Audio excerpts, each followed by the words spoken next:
Assalamualaikum warahmatullahi warahmatullahi wabarakatuh. wabarakatuh.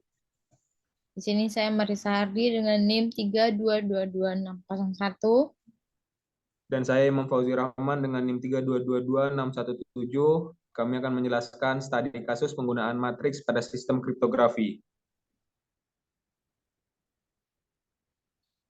Kriptografi adalah ilmu yang mempelajari bagaimana pesan atau dokumen menjadi aman, tidak bisa dibaca oleh pihak yang tidak berhak.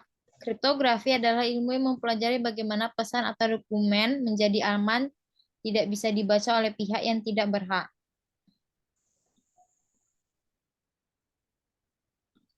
Istilah dalam kriptografi. Yang pertama, plain text, pesan yang belum diubah.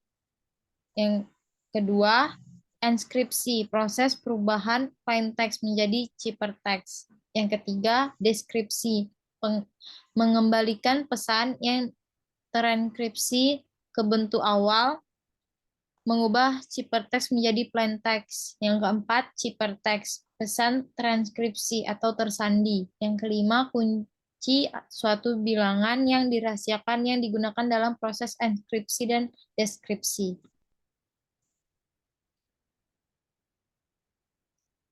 Cipher substitusi. Caesar cipher substitusi kode yang pertama dalam dunia penyandian terjadi pada pemerintahan Julius Caesar yang dikenal dengan Caesar kode dengan mengganti 3 posisi huruf dari alfabet atau disebut juga dengan algoritma Roth 3. Menggunakan matriks dalam hal ini adalah merubah plain text menjadi ciphertext.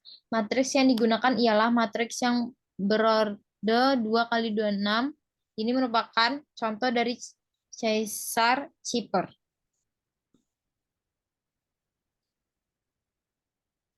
Berikut adalah merupakan contoh dari Caesar cipher.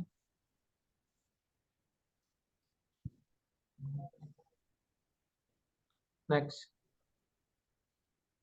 Vigenère cipher. Vigenère cipher sangat dikenal karena mudah dipahami dan diimplementasikan. Cipher menggunakan tabel Vigenère untuk melakukan enkripsi. Kolom paling kiri dan bujur sangkar menyatakan huruf-huruf kunci, sedangkan baris paling atas menyatakan huruf-huruf plain text. Matriks yang digunakan pada Vigenère cipher ini adalah matriks berorde 26x26.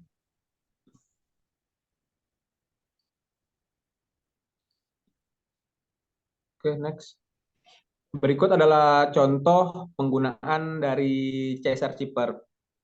Yaitu di Caesar cipher kita sebelum melakukan perubahan data dari plain text menjadi ciphertext adalah kita mengurutkan huruf dari plain text tersebut. Misalnya dengan contoh tadi huruf A yaitu akan digeser menjadi huruf D, yaitu seperti yang dijelaskan tadi dia digeser menjadi tiga ke sampingnya. Contohnya adalah plain text-nya awasi, mundur dulu. Maaf. Oke. Mundur ya? Salah, mundur. Lagi. Oke, stop. Next slide. Nah, contoh dari penggunaan Caesar cipher ini adalah bisa kita lihat plain text-nya yaitu awasi, asterik, dan temannya obelix. Ciphertext yang dihasilkan adalah D, Z, D, V, L, D, V, W, H, U, L, A, G, D, Q, W, H, P, D, Q, Q, B, A, R, E, H, O, L, A. Mengapa demikian? Karena plain text dari huruf A itu ciphertext-nya adalah huruf D, begitu juga dengan W, yaitu huruf Z, huruf A, D, S, V, dan I itu L. Karena masing-masing tiap huruf dari plain text tersebut digeser menjadi 3. Berikut menghasilkan ciphertext seperti ini. Selanjutnya,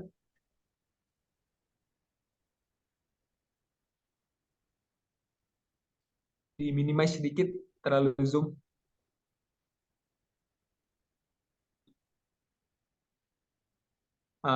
Ini adalah tabel dari vGeneRateCheaper. Contohnya bisa kita masuk ke contoh.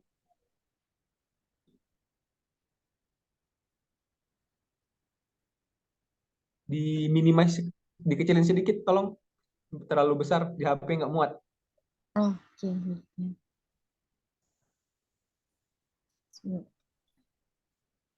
Itu mau keluar.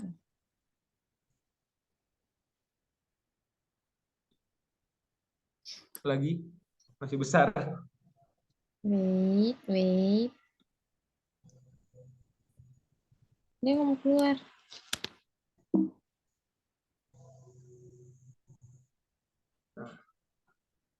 Bisa? Coba aja. Oke, contohnya ini P ini adalah plain text, K ini adalah key atau kata kunci, dan C ini adalah ciphertext yang dihasilkan. Bisa kita lihat contohnya mengapa dari plain text huruf S dan K huruf K itu menghasilkan huruf C, bisa dilihat pada tabel, yaitu kita harus menarik huruf S bertemu dengan titik dari, yaitu kata kuncinya, dengan dia bertemu dengan huruf K, bertemu dengan huruf K, dan dia akan menghasilkan huruf C. Begitu juga selanjutnya. Dan penggunaan vGeneRateCheaper ini dia menggunakan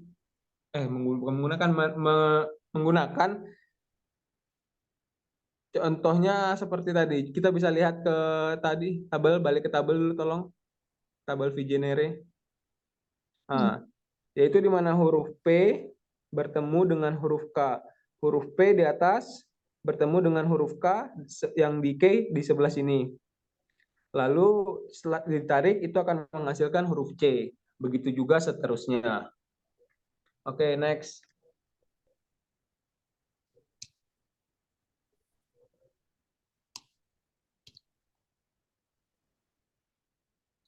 Konsep plain text yang dirubah menjadi ciphertext ini adalah menggunakan matriks agar memudahkan user untuk mengetahui hasilnya dan tidak bisa diketahui oleh orang yang tidak berhak untuk mengaksesnya. Konsep plain text dan ciphertext ini adalah mempelajari agar suatu dokumen atau data menjadi bersifat rahasia dengan tujuan agar data tersebut tidak disebarluaskan oleh pihak yang tidak berwajib. Sekian, terima kasih Oke. dari penjelasan kami. Kami akhiri. Assalamualaikum warahmatullahi Assalamualaikum warahmatullahi wabarakatuh. wabarakatuh.